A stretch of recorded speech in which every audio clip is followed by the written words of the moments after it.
Hello, cooking enthusiasts.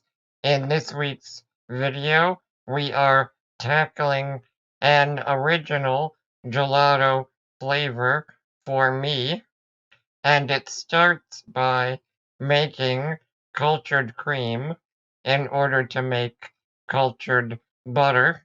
So I wanted to make cultured butter, and I was also going to process it into ghee for other projects. But then I realized I would have a lot of buttermilk to use up. As you may or may not know, if you buy buttermilk in the store, it's literally just cultured milk and not the byproduct of butter making as it was originally named for. Another big difference between store-bought buttermilk and my buttermilk is that I'm actually using a yogurt culture. The primary reason for this is that I'm also making yogurt, and this culture is something I maintain. As a nice side benefit for the later processing into ghee, I do believe this more thermophilic incubated culture is going to be potentially more similar to what is made in India normally.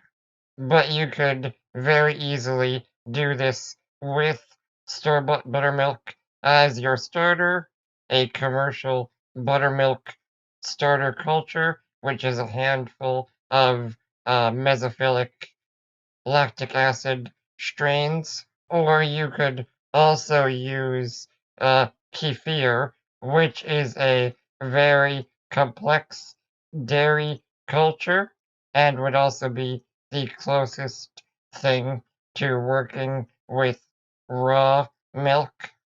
But again, because this is a yogurt culture, I am incubating in my circulator at 43 degrees Celsius, along with the regular yogurt, and this went for about 18 hours. From there, I actually cooled it down and let it refrigerate overnight. And then we, of course, churned the butter, which was relatively straightforward using the stand mixer.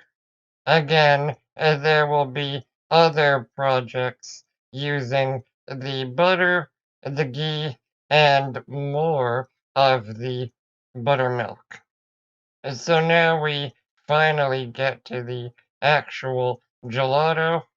We start by measuring a little bit of regular uncultured cream, and that is important, followed by 3 whole eggs. And if you check the description for the full written recipe, the cream is a static measurement, but obviously there is some variability in eggs, so the exact mass of the eggs then determines how much buttermilk you include.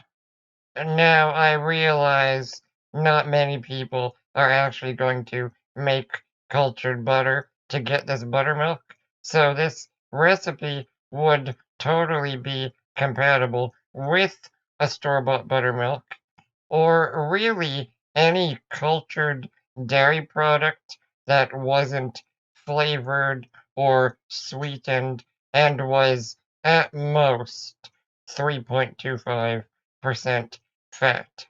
If you used just plain milk, it would need to be rebalanced to compensate for the sweetness, and anything like a sweetened or even strained yogurt would need more adjusting to compensate for sweetness or fat content.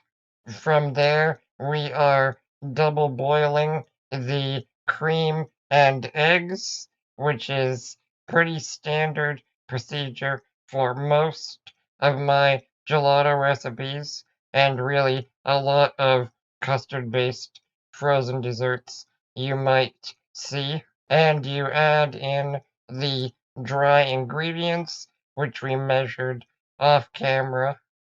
I really wanted to make this recipe very accessible, so really nothing in this recipe requires ordering something online. Everything should be available at most grocery stores. To that end, this is my first time using whole eggs as the primary stabilizer, and I gotta say, it did turn out better than I was expecting. Next, we are jumping ahead in time a little bit, just whisking frequently, but not constantly. Another thing to note is that I'm always keeping the whisk inside the mixture because I don't want to lose a bunch taking it in and out, and that already happens a little bit from the thermometer. And we are finally reaching the first temperature benchmark for the custard, which is just around 75 degrees Celsius. Next, we are incorporating the buttermilk very slowly, and at this point, the simmering water for the double boiler is off, but we are still keeping the mixture there and slightly warm.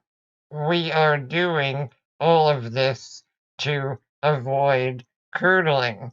Now, the eggs could have also curdled if we heated them too quickly, but the dairy doesn't necessarily have the same properties, especially because it is already acidic.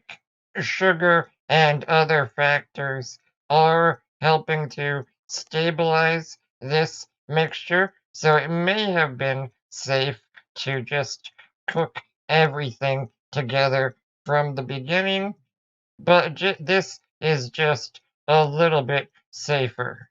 Once the buttermilk is incorporated, we turn the stove back on and gently bring everything up to 60 Celsius or just above.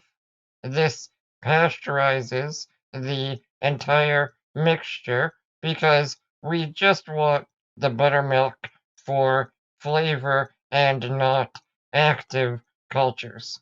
Once the active cooking phase is done, we just sort of let the mixture sit and stay warm for a few minutes before then incorporating some vanilla paste.